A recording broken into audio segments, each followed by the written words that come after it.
साथ जुड़ गए हैं एक्सिस सिक्योरिटीज के पीएमएस के सीईओ नवीन कुलकर्णी। नवीन जी, बहुत शुक्रिया आपका समय देने के लिए, स्वागत है आपका। नवीन जी, कितना मुश्किल है बाजार में अभी सिचुएशंस, आप क्या कर रहे हैं सर, कैसे प्लान कर रहे हैं, कैसे हैंडल कर रहे हैं फंड्स को आप?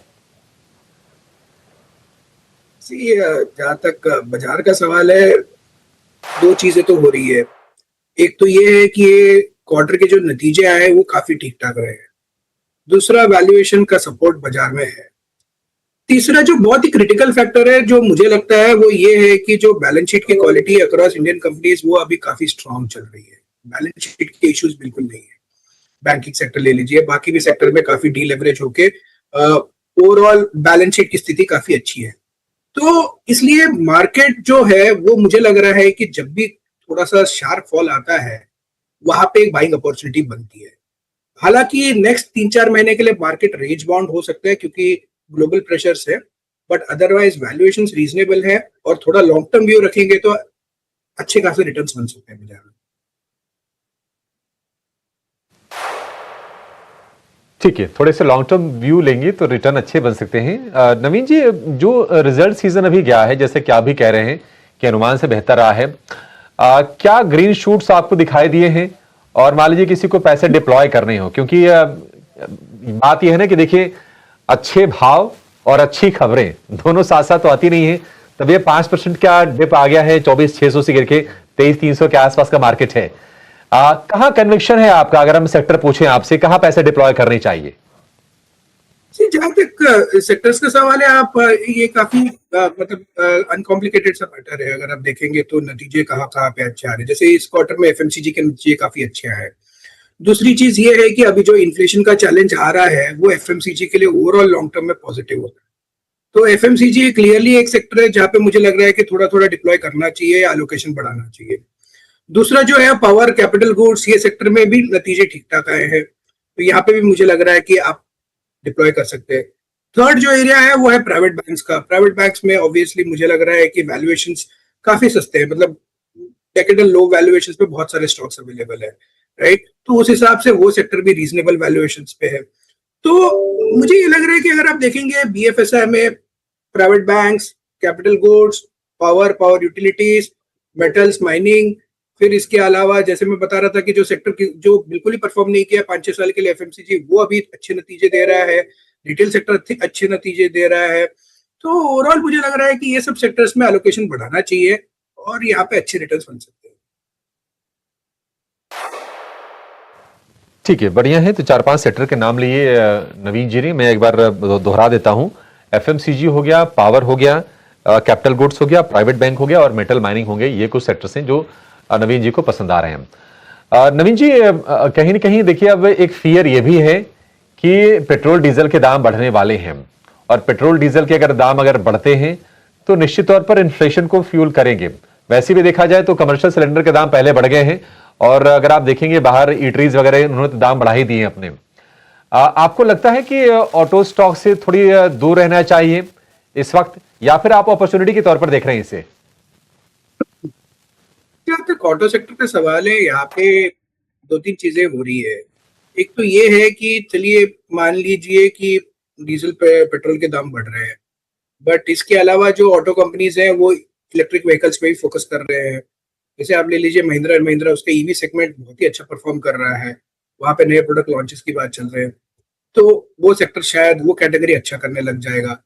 इसके अलावा ऑटो सेक्टर में टू व्हीलर में भी ऑब्वियसली इलेक्ट्रिक व्हीकल्स का मतलब काफी ज्यादा स्ट्रॉन्ग पकड़ है। तो कुछ ना कुछ ऑटो कंपनीज करके मैनेज कर लेते हैं, राइट? क्योंकि अभी जो मार्केट का जो दौर है वहां पे ट्रेंड्स काफी स्ट्रॉन्ग है प्रीमियमाइजेशन के, तो वो सारे फैक्टर्स अभी भी प्ले आउट होंगे, वो रुकने नहीं वाले हैं। तो ऑटो सेक्टर मुझे लग रहा है कि अभी भी ठीक ठाक है, वैल्यूएशन रीजनेबल है। तो स्टॉक पिकिंग थोड़ा बहुत करना पड़ेगा वो सेक्टर में, क्योंकि ऑब्वियसली हर कंपनी का सेम प्रोडक्ट पाइपलाइन नहीं है। लेकिन ओवरऑल मुझे लग रहा है कि ऑटो सेक्टर यहाँ पे एक अच्छी बाइंग अपॉर्चुनिटी बन सकती है। ठीक है नवीन जी, एक ट्रिकी सिचुएशन ये है कि हम देख रहे हैं कि G6 यील्ड जो है गवर्नमेंट सिक्योरिटीज की, इस वक्त अगर मैं देखूं तो 7.03% है 10 ईयर की, और बाजार में पैसे बने रहे हैं। अगर हम ईयर टू डेट देखेंगे तो निफ्टी 10% से ज्यादा टूट गया है। तो क्या जो क्लाइंट्स हैं उनके बिहेवियर में चेंज आया है? क्या वो सेफ्टी की तरफ ज्यादा जाना चाह रहे हैं? कितना बदलाव आप देख रहे हैं लोगों के माइंडसेट में? जहां तक लोगों का माइंडसेट है, एक चीज ये है कि अभी भी लास्ट 1 ईयर रिटर्न मार्केट का अभी भी थोड़ा बहुत ठीक ही रहा है, मतलब बहुत ही खराब नहीं रहा है। और हालांकि लास्ट 3-4 महीने में भी अगर आप देखेंगे तो मतलब स्मॉल कैप्स में थोड़ा अच्छा परफॉर्मेंस आया है। तो ऐसा नहीं है कि मार्केट से बिल्कुल बाहर हो चुके हैं और फोकस है कि टुवर्ड्स एकदम ही low risk fixed income products. Market में अगर आप देखेंगे मार्च ऑनवर्ड्स, मार्च अप्रैल ऑनवर्ड्स वापस लोगों ने पोजीशन बनाना चालू किया है। इसके अलावा भी अगर आप देखेंगे थोड़ा बहुत कि जैसे कि मार्जिन फंडिंग जो होती है जो ब्रोकर्स की, वो बुक भी बढ़ा है, जिसका मतलब ये हुआ है कि रिस्क टेकिंग ऑफ इन्वेस्टर्स थोड़ा बहुत इंक्रीज हुआ है। तो मुझे लग रहा है कि रिस्क टेकिंग एपिटाइट है। ऑब्वियसली म्यूचुअल फंड के एसआईपी इनफ्लो ठीक चल रहे हैं, तो बहुत सीरियस रिस्क अवर्जन अभी नहीं है। हालांकि आगे जाके थोड़ा बनने की संभावना है, बट अदरवाइज मुझे लग रहा है कि अभी भी रिस्क टेकिंग एबिलिटी इन्वेस्टर्स की है और वो बरकरार रह सकती है। ठीक है, रिस्क टेकिंग अभी भी एपेटाइट है और ये आगे बरकरार रह सकती है। ये आपने बड़ा क्रूशियल पॉइंट कहा नवीन जी। नवीन जी, एक और चीज आपसे समझना चाहेंगे। अब देखिए क्या है कि इक्विटीज ने बाकी एसेट क्लास के मुकाबले थोड़ा सा अंडर परफॉर्म किया है, और जब तेजी का बाजार होता है तब तो रिस्क एपेटाइट भी ज्यादा होती है। लोग तो सामने से फोन करके बोलते होंगे कि अच्छा ठीक है, हमें ग्रोथ वाले स्टॉक्स चाहिए। क्या थोड़ा सा पोर्टफोलियो को रीबैलेंस करने की जरूरत है और एसेट एलोकेशन को लेकर और ज्यादा गंभीर होने का ये समय है? इक्विटी के अलावा डेट में क्या बढ़ाना चाहिए एलोकेशन? क्या गोल्ड सिल्वर में थोड़ा एलोकेशन डालना चाहिए? कैसे आप गाइड करेंगे अगर किसी को पोर्टफोलियो पूरा बिल्ड करना हो तो?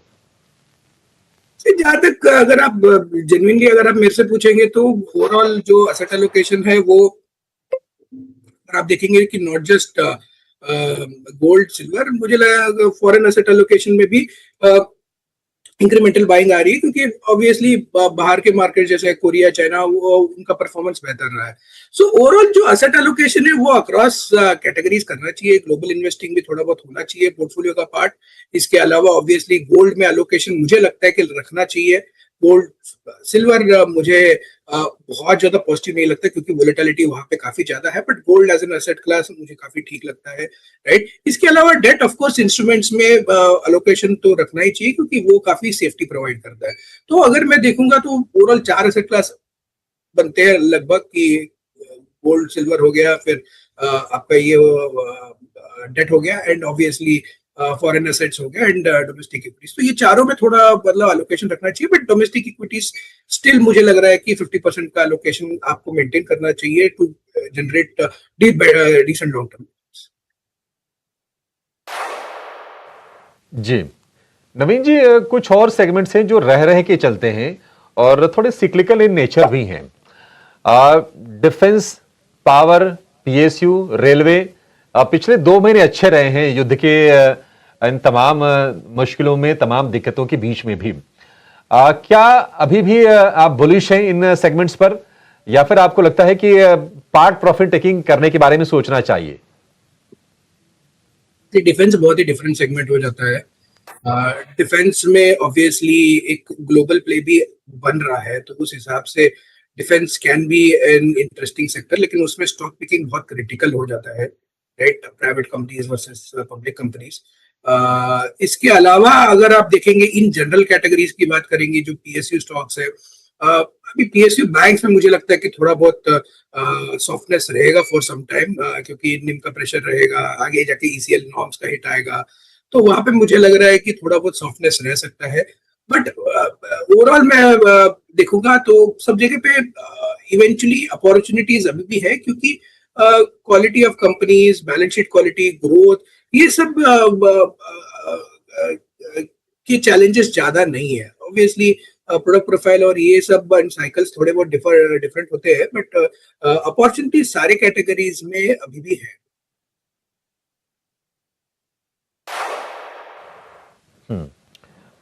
अगर मैं थोड़ी नई थीम्स की बात करूं नवीन जी, तो हमने देखा कि इलेक्ट्रिक व्हीकल वाले को लेकर अब सरकार भी बुलिश है। पीएम मोदी ने भी कह दिया कि उनका जो काफिला है उसमें गाड़ियों की संख्या कम की जाए और ईवी की संख्या को बढ़ाया जाए। तो ईवी हो गया, data centre as a theme, मतलब कोई डायरेक्ट प्ले तो नहीं है, बट हाँ जो उसके प्रॉक्सी प्लेज हो सकते हैं, पावर हो गए या फिर केबल वाली जो स्टॉक्स हैं, क्या आपको लगता है कि यहाँ पर वैल्यू रहेगी अगले 5 साल 10 साल तक? क्या निवेश करना चाहिए इनमें हेविली? मतलब ये तो ऑब्वियसली काफी स्ट्रेट फॉरवर्ड ट्रूथ है, राइट? अगर हम 5 साल अपने आप को इमेजिन करें कि कैसे ऑब्वियसली चीजें होंगी, तो उस हिसाब से तो आप ये तो बहुत क्लियर है कि इलेक्ट्रिक व्हीकल का पेनिट्रेशन तो बढ़ना है, क्वालिटी ऑफ व्हीकल्स इंप्रूव होते जा रहे हैं। सो अभी जो सेकंड कार है वो डेफिनेटली लोग सोचते हैं कि इलेक्ट्रिक व्हीकल ही होना चाहिए। तो ये सब ट्रेंड्स काफी स्ट्रांग है। अभी जाके इवन द कोई इंटरनल कंबशन इंजन का कार बिल्कुल नहीं रखेगा, ये मुझे अभी भी डाउटफुल है। लेकिन आगे जाके ये सारे ट्रेंड्स काफी स्ट्रांग रहेंगे, तो उसकी वजह से पावर डिमांड भी बढ़ेगा, राइट? आर्टिफिशियल इंटेलिजेंस का पेनिट्रेशन काफी बढ़ते जा रहा है, तो उसके वजह से ऑब्वियसली डेटा सेंटर्स की डिमांड बढ़ेगी। सो ये सब ट्रेंड्स मुझे तो काफी स्ट्रांग दिखते हैं। चैलेंजेस यही चीजों के आते हैं कि कौन से कंपनी के बिजनेस मॉडल्स एक्चुअली वायबल है लॉन्ग टर्म में, and actually strong business models है। कौन से बिजनेस मॉडल्स जल्दी जल्दी कमोडिटाइज हो जाएंगे, क्योंकि कोई भी चीज की जो डिमांड बहुत ज्यादा बढ़ती है और इनिशियली प्राइस जब रन अप होता है तो ऑब्वियसली सप्लाई भी बहुत ज्यादा आती है, एंड उसके हिसाब से वो चीजें बहुत तेजी से कमोडिटाइज हो जाती है। तो वही एक रिस्क होता है ये कैटेगरीज में देखना। लेकिन इलेक्ट्रिक व्हीकल्स जो कैटेगरी है वहां पे obviously limited number of OEMs है, कैपेबिलिटीज के चैलेंजेस है, तो वहां पे मुझे लग रहा है कि आप निवेश करेंगे तो रिटर्न्स तो काफी अच्छी बनेगी ओवरऑल।